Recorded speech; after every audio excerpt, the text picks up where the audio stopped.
Shalom et bienvenue dans notre émission Les Temps dédiés avec votre humble servante Cynthia Senga sur votre chaîne Congo Avenir News. Et aujourd'hui je suis pas seule. C'est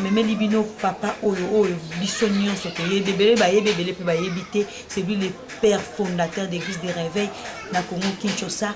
Et la majorité disent que on a fondé l'église des réveils dans Kinshasa déjà à Koufa. Et maintenant le lot livre ma vraie vérité, les vraies versions et le monde papa Kanza Filbert les patriarches, il y a une détails, des explications claires et puis vraies dans l'église des réveils et dans Congo Kinshasa à qui je salue.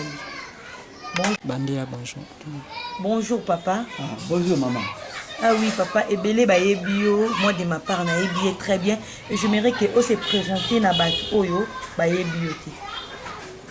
Bon, ngai le pasteur Kanza Butondo Philibert. Bon, ngai muntu sita na jana sasa wa tauti na njili na cité ya njili news tu ngai muda bande église protestante na lupango na ngai. Et merci papa Kanza bien sérieux lobi que yo mutu oya na l'église Pentecôte na Congo Kinshasa ndenge lobi. Et maintenant to lingi to yeba ba détail. Ba détail et banda kandenge oyanga nango comme yozo ba oyanga nango outaka nango wapi. To lingi to yeba quand même les détails. Bon. Na awa ta on a na l'église presbytérienne. Parce que là na l'église le baka maka Pentecôte ka. Ouais. Oh ya mususu wana kila tena. Ouais. Bon, il y a Pentecôte ka. En 1962, oui.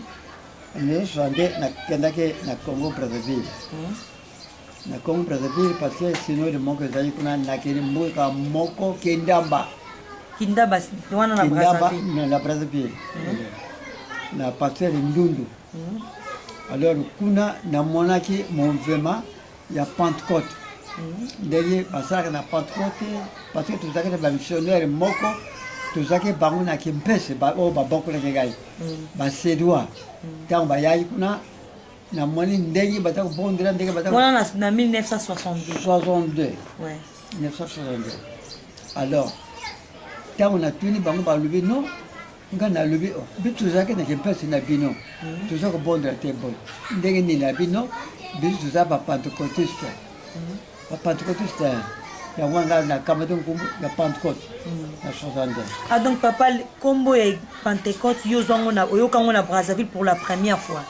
Non na yebika kumbu ya Pentecôte na Bible ta utanga comme histoire historique ya Pentecôte. Ouais. Quand tu prends na église na biso po na monango na moniteur awa nan mais seulement banda babuta ngai nani baputi ngai te Pentecôte ezaki na Congo.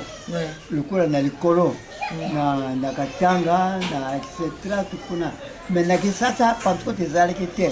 Donc le lot pour Pentecôte est bougé Kinshasa mobimba que bison soyebi que église Pentecôte et yebani Kinshasa mobimba lelo pour comment un mouvement et comment c'est bien vous yondo memango awa ngai muntu na mema mouvement yango awa na Kinshasa. Et vraiment j'espère toujours que la vérité ma maman avec papa c'est un patriarche ou ça que vraiment photo ka vraie version et pas naï. Et maintenant papa yo olobi yo mto o yaki nango asota ngo yaki nango osala kinango nini awa Tant na yaki awa na tant na moni mouvement ya Pentecôte et c'est quand na wutaki na bengete comité na ngai na yebisi bango bibo biso le quoi to wuti na biso na église mususu mais église na biso tout ça là wa ezala nkumu ya Pentecôte mais balingi na ngaku to baboyaki na bango baboyaki balingi te ngai na insiste bango makasi tango baye kundima yango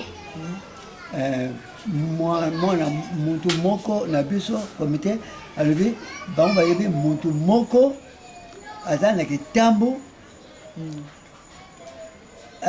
ayebi mundele moko alungaka na Brazzaville ayaka wa pentecôtiste bon muntu ayebisanga makambo donc enseignant attaque enseignant na biso.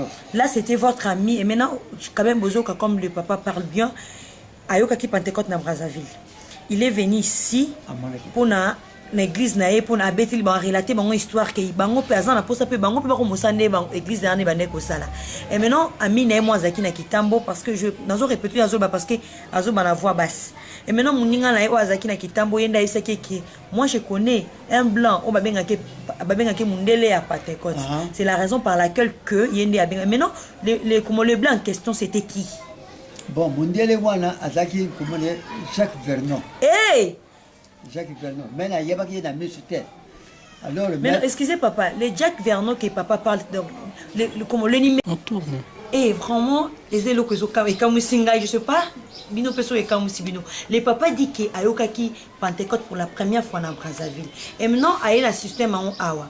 Et en awa ba c'est que moyen tellement botangeli ngo te moye boye bango botambola nango bien te. Parce que ça na mutu moko aya na Kinshasa na combo ya Jacques Vernon les blancs. Donc si je comprends bien, les papas parlent que Jacques Vernon, pour un Kinshasa, à Sala la borne, c'était lui à Benga qui n'appelle pour enseigner Bango, évangile, il y a Pentecôte. Ouais. Quand on a 63, oui. Tout ça, Jacques Vernon. Oui. Jacques Vernon a Yawa, na biso. Oui. Excusez papa, Jacques Vernon, vous bandez qu'on travaille en collaboration ou bien avec juste pas na bino. Bino de bolo, Jacques qui est na Kinshasa awa, bino de bozoa qui est pour enseigner bino comment. Ou avec au sama comme na mususu. Non non non. Vernon azak yana ke sasa comme visiter Pamba. Na ke sasa église Pentecôte ezalekite.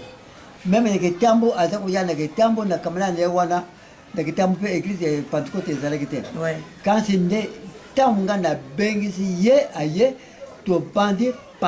donc, j'insiste bien, le pasteur Jacques Vernon était venu à Kinshasa, n'appelle il y a papa Kanza Philbert Matondo, qui est le patriarche. Alors, quand tu bandes ça na ye, dingume tellement makasi yebani na 63 le 19 novembre. Le 19 novembre 1963. 1963. Oui. À 11h. Oui, à 11h. Tu caboni de Bella na presbytérienne. Ah ok. Et maintenant. On tourne. Ah oui, j'espère que nous tous là vous comprendre ce que papa dit. Papa dit ceci. Quand Jacques Vernon est venu ici, juste pour pour enseigner bango na Pentecôte batambola randeni. Parce que dans ce temps-là, na Léopoldville, banda ko bengaye mundele à Pentecôte. Et maintenant il était venu ici juste chez papa Kanza, bavanda qui naï ensemble. En 1963, le 19 novembre à 11h, comme le patriarche Kanza Philbert Matondo à Kabwana qui est l'église au travail, il est venu directement Mouta Pentecôte parce que Jacques Vernon a qui conseillé maman. Nous continuer toujours la vérité, les vraies versions, l'église des réveils, la Kinshasa. Et maintenant papa Kanza a continué à sur la détail. On tourne. Et maintenant papa tant au Kabwani na l'église na Ozalaki, beaucoup mina Jacques Vernon, beaucoup mi popes, beaucoup mi côté, bobandi évangile. Tant au Kamani, tu vas le tiens qui ça mon bimba. Botkali yo na Jacques Vernon. Na Jacques Vernon. Donc tellement Jacques Vernon a qui Kinshasa te yondo bengisa qui est, comment travailler ensemble. Vernon a yeba qui ça mais azak na l'église la qui ça te. Ah OK. Azak na membre ta moko te. Ouais. Quand c'est ça que Vernon a le même point en coupe de Pentecôte, il gagne montu na benga qui yé. Tant où ya yé, tu bandi musala na yé. Et d'ailleurs, la Bible dit que mon peuple périt par la manque de connaissances. Et on est là juste pour nous repérer ma connaissance, pour vous dire ma vérité. Hein? Parce que les justes seront délivrés par la connaissance. On est là juste pour te dire ma vraie version. Vraie version église des réveils à Kinshasa et Zali. Vraiment, c'est papa. On a aussi des photos. On va vous montrer na souka ndenge histoire et banda qui biso tozolo ba puis tozola que ça va preuve.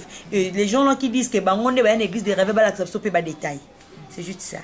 OK papa continuons. Entre-temps, Jacques Vernon a tant mon église il y a mon nene qui ça a bengi monel mongo na évangile de mongo na Putu.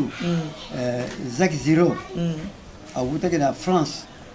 Donc comme lui il était les blancs, bah non facilité binopé pour n'a pas contact n'a pas blanc basaki ailleurs. Ouais. Alors, tant que Jacques Vernon Jacques Zero ailleurs, azul va bengi les sous monsieur Osborne. Eh, Osborne aussi était avec vous. Osborne. L'américain là. Américain là. Oui. Paix à son âme vraiment. Ça là, campagne est-ce que tu comprends na Kasavubu na pont Kasavubu? Ah oui, là où il y a l'église Nzambe Malam. Nzambe Malam na l'hôtel. Wana Nzambe Malam pesana. Nzambe Malam hôtel. Oh. Mais bango baloba ke bango ndimtu babande église de Réveil na Kinshasa vraiment. Wana lokuta. Lokuta o ba vérité bibi. Ezali ngai moko mutu nza kopesa historique ndenge patriote ezali. Oui. Tant tout ça campagne na Ousmane aye na Kinshasa. N'appelle il y a Jacques Vernon et Jacques Vernon qui était yo muto yo bengaki. Na bengaki. Donc Ousmane Soura comme qui na Kinshasa c'était à travers vous. Ouais. Voilà. Ndenge ezali ni wana. Tango Jacques Ousmane akei linguma ekumi makasi et panzani. Mouvement panzani. Et panzani et panzani. Tout ça c'est toujours vous. Les fondateurs. Alors, en 1970, oui. Tu as une campagne de monnaie. Il y a Jacques Zero en France, à Wananjili, Nanjili, Ngaye, na Wutaki, Batinga, na Bolobo. Bolobo, c'est Bolobo. Na quel Bamitinga, na Bolobo. L'église a Mitinga de Bolobo. Quand on a yé, tu as fait la campagne, Nanjili, tu as bâti partout, na Moni Montumogo. Aye ko bema ngai albi ngai na yebi lingombo yo na za ko bona lingombo na Uganda lingombo la Pentecôte na Uganda ngana tunye o yebi yango abi ngana zale kuna na Uganda na mlingo kula yezali kwa kisasa ngana ni ko kota na ngai to bondra na bino mais na zale mekana nyoso na ba photo nyoso tout marié sur place lelo mukanango ezali na ngai awa te bato mosusu bakamate yango bakende yango pa mosusu bafoto mosusu eza pas de problème tokolakisa bafoto ezali on va prendre alors maintenant adi na bala excusez papa mutu oyo obetelinga badetail oyo ayokaki abandaki kosambela na Pentecôte na Uganda oyo ntango aya amoni bino nde boke baptise bato alandi bino aza mposa travailler na bino c'était qui parce que otangi kombo na été directement kombo na adi na bala donc Adina Bal a travaillé na bino en 1900 combien là c'est en quelle année Adina Bal a travaillé na biso donc a côté na biso du moment la Pentecôte de bandaki na biso Adina Bal a excusez papa église de la Pentecôte et bandaki na 1962 comme papa vient de dire c'est vraiment la Bible a toujours raison comme la Bible dit que mon peuple périt par la manque de connaissance. Comme papa vient de dire qu'en 1962, il était seul. À Outaki Brazzaville, à Monaki, Nengi, Makamonota, Bolakuna, église, il y a Pentecôte, il y a qui n'a pas Kinshasa. Quand il était venu, tellement qu'il a tangé qui n'a monté, tellement qu'il a besoin de connaissance, il y a Pentecôte, né à Bengaki Jacques Vernon. Jacques Vernon, parti à Brazzaville, il était venu ici juste pour l'appeler. Les Jacques Vernon, les pasteurs Jacques Vernon, il y a là-bas. Et après, travailler dans Jacques Vernon, Bengi, comme le prophète Moussou Baouté qui était aux États-Unis, il a comprendre. Tant que Pentecôte est un mouvement, ils ont juste maintenant qui est baptisé par Mayanjil en passant né. En 68. En 68, plutôt. Papa dit c'est pas 1970, c'est en 1968, comme papa vient de nous dire que Bano qui est baptisé juste dans la rivière Angélie et Bakoutana Moutoumoko, le mestier a sollicité qui va travailler en collaboration. C'était le prophète Heidi Nabal. Toujours continuer toujours dans la vérité. Pas au continuer que ce soit vérité. Heidi Nabal était venu avec en 1968 à travailler comme en collaboration. Mais nous, pas ensemble. Et puis papa quand Aye Banate. Je ne sais pas le vraie version. Et maintenant, tu continues papa à expliquer comment travailler et comment aujourd'hui on séjour que les pères de l'église c'est Heidi Nabal avec papa. Et heureusement, papa est toujours en vie. Il va nous dire la vérité vraiment. Ignorance que tu as acquis. Tu es vraiment des vraies versions. La vérité vraiment. Papa, on tourne. Oui, papa, ce que tu as dit, tant que Heidi Nabal a en 1968, beaucoup de travail, ce qu'on a beaucoup de trois.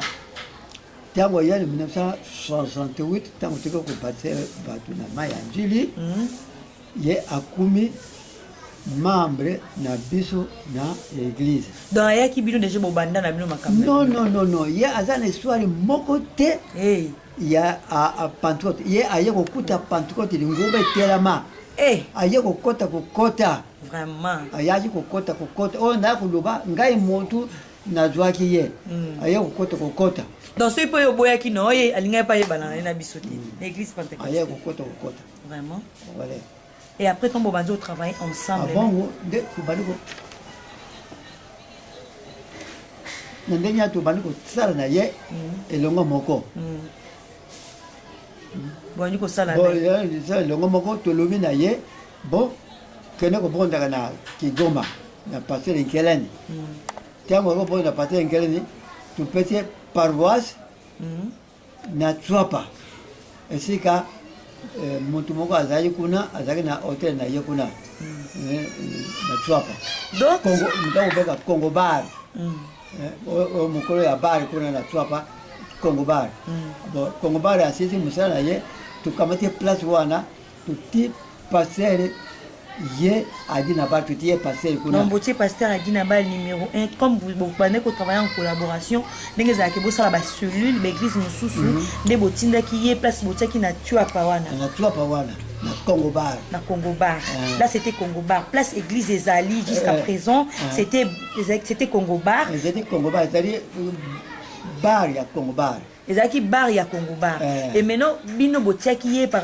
bozaki toujours en collaboration boketia ekuna pour que bande église ya za pasteur le numéro 1 là-bas et maintenant papa tant botiaki on comment est arrivé que bino bozaki na église pentecôte ndenge ni kune koma kinzambe malamu OK parce que apparemment yo bisinga que bozaki ensemble comment ton ya kuna et comme nzambe malamu c'est que bon on travaille ensemble été tama tina ati paroisse wana tuza kobenga nkumbu tuza kobenga nzembo moko nzambe malamu dans la chanson que biso tonyo soto yembara nzambe malamu ouais za tango ye tuza kuyamba nzembo wa nzembo tuyemba kala ye apesi nkumbu ya paroisse nkumbu nzambe malamu donc nzambe malamu vraiment toujours nzambe malamu donc vraiment, comme je vous dis chaque fois que mon peuple est par la main de connaissance et les justes seront délivrés par la connaissance. En tant que juste aux années, connaissance n'est pas le papa a dit que les mots Nzambe malam, ils ont tout simplement et où t'as Nzembo. Nzembo va non et maton bazaki, papa Kanza Filda matin qui est le fondateur, Jacques Vernon qui était venu et le prophète Adina Bal qui était venu en 1968, s'il vous plaît, au église DG Bandaki, il a dit ensemble. Et tant qu'il y a des églises, donc il y a qui dans le sens que ma PC église n'est pas pasteur, les trois visionnaires, mon qu'on a mon qui était église n'est. Mais toujours besoin même comité, lui il a changé, a commission Nzambe malam. Donc Nzambe malam on aura tout simplement l'anzembo no et maintenant nous continuons toujours dans la vérité. Et maintenant tant où il y a comme ça qui a Nzambe malam te éviter et le connaît ya qui a pris parce que on attend ya comme Nzambe malam il y a des sakabo na bango déjà comme signe toujours dans la version akabo déjà na bango le papa Kanza Filbert a tikali toujours na Jacques Vernon et maintenant le lot Jacques Vernon pas à na papa te ce que toujours ba to ba détail. Qu'est-ce qui fait que Jacques Vernon a son appareil et qu'est-ce qui fait que donc Adina Bal qui bazaki sont ensemble été et habité ngani na nom na prophète Adina Bal dans des pays dans l'église n'est pas nébi batunion sur la majorité va chrétien to ebi que prophète Adina Bal c'est lui le fondateur et a relatant même pas histoire il y a papa Kanza Filbert et même ce fils naïe fils spirituel il y a Adina Bal na habité non na okali solo ya papa Kanza Filbert ça vraiment passé comme histoire puis dans le rôle dans le serviteur au bateau on tourne et maintenant papa tant où il y a qui a église combo ya Nzambe malam réaction à nous que qui ndengeni pour bozaki quand même ensemble botindi mutaka c'est l'église a changé na balu keli binoko parce que réaction à nous qui ndengeni tango ye atin combo ya Nzambe malam pour na Nzambe la biso tout ça ko yemba alors fin d'affaire. Bon, à l'église, tout ça, na assemblée na Pentecôte, na ngoma na biso. Akaboni na bino. Akaboni na biso na ye. Mambo kamona église e banda kala. E banda vraiment kala. Alors maintenant tant on monte paroisse comme munene, akumisi dingumba na ye. Paroisse na biso e kumi dingumba na ye ati nkumbu Nzambe malamu. Donc à lesquels ils ont un esprit, ils étaient tous ensemble, à comme ici, Nzambe malam, il y a yemoko. Voilà, tout cabona que les Bokabona qui na son soin, donc il y a qui, Bokabona qui peut y a qui à ça l'église nous bébé qui aza moi entre vous à ça l'église. Et puis tu y vas que azali moi na biso na église. Fait na fait nous on a attaqué na makarité na motima mususu. C'est maintenant on tango moni paroisse ye munene a changé. A changé. Et maintenant, Botikale na Jack Vernon, mais quand même, papa Lelo, Bosassou Jack Vernon, parce que Jack Vernon, malgré, il n'est plus en vie, oui. Il n'est plus en vie, mais quand même, Bozaki qui sont ensemble, été. Pour nous, capé là-bas, na capé papa Kanzana Simati. Na bisu na Vernon. Non. Tango bisu sara ndenge mwana, bisu na Vernon to tikala ki kaka, tango nyonso tango mulayi. To bisu na Vernon to kabona ki te. Vernon a to kabona ki te. Vernon ne akre ko sala. Là-bas. Na paroisse na Gombe. Hein? Na Gombe. Mais tout comme la guitare. Ah ok, donc tant le prophète a dit Nabal à Kenya qui est Éthiopie. On tourne. Ah oui, j'espère que tu vas comprendre. Bisognon sur le papa dit ceci. Tant que le prophète a dit Nabal à Kenya que ça l'église n'a pas. Bah on va bien qu'ils basent ensemble. Et les prophètes comment? Les Jack Vernon aussi à Kenya qui n'a Gombe. Mais bazaki ensemble. Et maintenant, tant bazaki ensemble, les prophètes a dit na bayenda baluki les bango. Donc tu vas commis belé, a commis si église wana yé en nommant on a combo ya nzambe mala. Mais les prophètes Jack Vernon était bazaki toujours en collaboration ensemble. Il y a na Gombe, papa Kanza Philbert Matondo toujours anji. Muto akabona ki na bango nde ezalaki a dit na bal. On est juste. C'est pas moi qui dis ça. Eza muto oyo a ebi histoire vraie. Les fondateurs, il y a une tazo de calcio. Et maintenant tazo continue na papa. Ceux qui habitent là quand même histoire ceux qui n'ont pas qui bazaki toujours en communion bazaki toujours en collaboration pour moi de ma part même si bana ya dit na balo bazo landanga mais non et biti non na yokate que moi na moi ya dit na bala beta le solo qui a papa Kanza Philbert non je n'ai jamais entendu na yokate je sais on a ebika que nos serviteurs de Dieu bakendara souvent ailleurs pour bakende kuna mais la Bible d'ailleurs dit que l'inférieur est béni toujours par les supérieurs. Et nos serviteurs, boy que n'engé bino bobimara bokenara pour ba pasteur ou bazali ban dans le grand ba bénir bino bénédiction et ça non peut ana Kinshasa. Et les contraires les papes notre papa aussi les patriarches il pas que dans les États-Unis pour ne plus bazar on a besoin de biso atoza to ignora kai toujours continuer à reprendre On tourne. Papa Kanza tango aidi na bal akendaki asali tango a lobby que église comme yaye bozaki toujours en collaboration ou bien bokabona ki na ndenge mabe te tukabona ka ndenge mabe te bokipaki na bino te kipaki ya mtu kipaki ya mtu kin pele lo to sala ka bon na bon tukabona ka ndira mabe te bokabona na ndira mabe kaka ye asali ka paroisse a changer nkumbu nzambe malamu bipe tu tigiri ka na Pentecôte ka. Ok, nous avons dit na Pentecôte bongo, na dengi bozena Jack Vernon. Parce que bango Jack Vernon kene na Kitambo, na Gombe asali paroisse, la borne. Et maintenant, le papa il dit na bal a fait nzambe malam et yo na côté na ozaki toujours car na Pentecôte. Kaka na Pentecôte kaka. Ok, merci. Et maintenant papa tolingi toyeba. À chaque fois tout le monde a yo papa Kanza Philbert Matondo aux États-Unis na ba conférence na ba mindele na bazar bana ne plus aux États-Unis okendaka kosala nini na États-Unis na kana tu zao que na États-Unis na kumuna Pentecôte mais c'est que on peut prendre na monnaie comportement ya batu mususu malamu mingi na Pentecôte malamu mingi te bon na tika kimpe Pentecôte penza na 95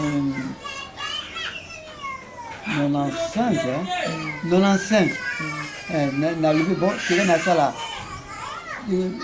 pas mususu alors na bande ngoma mususu au benyi nkombo semiko donc l'église et l'évangile pour le peuple oublié communauté semiko. Et maintenant papa jusqu'à présent on a habité au sali quand même makambo belé vraiment ça fait déjà beaucoup de temps on a ministère il y a Nzambe. Est-ce que au côté déjà retraite?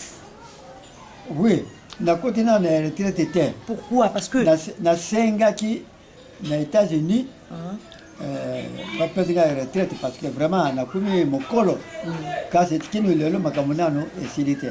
Toujours continuer makamona. Ah maintenant parce que au sali combien d'années dans le ministère? Depuis 56 hein. Depuis 56. 56 maintenant combien d'années? Waouh. c'est beaucoup des années. 61, C'est 61. 61, exactement. Ok. 61. Et maintenant, tu comme 2016, 61. tu comme qu'on parce que la suka émission na biso papa quand alobi na la vérité papa quand tolingi mono ya suka na ba nyonso ba serviteur nyonso en général bazolanda yo de monde entier oyebisi bango nini ngai eloko mongola koluka mosala na nzambe eza diferent na misala mosusu ntango ngai nazalaki mwana moke naza kokende na ndako na nzambe ntango nyonso koyemba kobeta mbunda kosala boyeboye kobeta miziki baparent na ngai balobaki yo tomoza komona yo lokola yo olingi kozala paster balobaki na ngai soki olingi kozala paster okozanga bilamba ya kolata parce que bapaster bazalaka na bango bapauvre makambo wana bosanaka yango te kasi makambo wana eza na ntina te na kipauvreté na biso wana bayebaki nde bapaster bazalaka bapauvre c'est au contraire na tamboli mikili mingi. Ok, papa, pour mettre les psaumes, quelqu'un va payer ou yo tambola toujours dans ma voiture. Na tambola en Amérique. Ouais. Na tambola en France. Ouais. Na tambola en Suisse. Moi, on est sur juste dans ma bonne na kama na nzambe kaka. Na Suisse, mais na tambola na Afrique par exemple, na Uganda, pardon, na Nigeria, na Kenya, na ba mingi pensa. Na ba Congo Brazzaville ou tout etc. Mais na monnaie ba passer bazali ba pauvreté. Ba passer bazali ba pauvreté. Au point de vue bazali ba pauvreté. Et maintenant papa to komi ko na jour na suka émission na biso opesi opesa ko contact na yo ba ibati mingi ba lande émission ba ozana posa ba lande émission ba ozana posa ba benga numéro ya téléphone et puis na moi bato opesa moi mbote. Ok. Ngana ta numéro moko kaka. 081 plus 243 81 après 081 81 encore 13 892 plus 243 081 81 13 892. Là c'est le numéro il y a patriarche Nabiso nous tenons sans en besoin à Kobenga et que ça va vraiment bien. Adresse nangai naza toujours na ndako nangai Kimvula 47 3 Njili Kinshasa. Donc jusqu'à présent non au côté retraite c'était aux la retraite. Naza ko la retraite soko bakoloba nini na yebite. Merci papa. C'est bon. Ah oui, pour clore notre émission, na lobby trop na ba serviteur de Dieu. Nos serviteurs de Dieu. Je parle de tous les serviteurs de Dieu. Il y a moins de mobimba. Ou bazolanda émission na biso, ou bakolanda émission na biso. C'est vraiment c'est papa azo senga même na retraite. Et moi je suis la journaliste na à côté là na papa aza père na biso. Père il y a Pentecôte na Kinshasa, c'est lui le numéro 1, c'est lui le fondateur. Soyons quand même gentils. Souvent tous on a bozo fout à billet, il y a avion partout au Nigeria pour que pas perdre situation au Liboko, au États-Unis. Pourquoi pas au foot même ta transport. Il y a qui au la papa même au bazan Kinshasa ba yakati. Même au bazan hier ba yakati. Non, je dis pas ça pour l'instant la bino appelle boya kakota là mais quand même là pour nous avons ensemble na ensemble na rappel mais tous quand même toujours la Bible côté le bon qui est inférieur à Zaka béni par supérieur et au bino vous avez ignorer les lots c'est papa pour na ebisa bino a voyager à aux États-Unis ndenge bino bobo ya rakolinga te ko ofuta bien na ko ya awa na o baza ailleurs ndenge ba o bazaka awa ba futa bien bokende banda yepe akenda na libanda pa mindelo bazaka na besoin na comment c'est lui le fondateur dans si bon qui va détail. Comme la Bible dit, mon peuple périt par la manque de connaissances. Restons toujours branchés l'émission Nabino, le temps de dire avec votre âme la servante, Santia Senda, sur Congo Avenir News. Merci ma caméra, Nazaki, mon frère Nanga Joël Bateko. Et je salue tout le monde qui me connaît, sans oublier Mike Massini. Merci.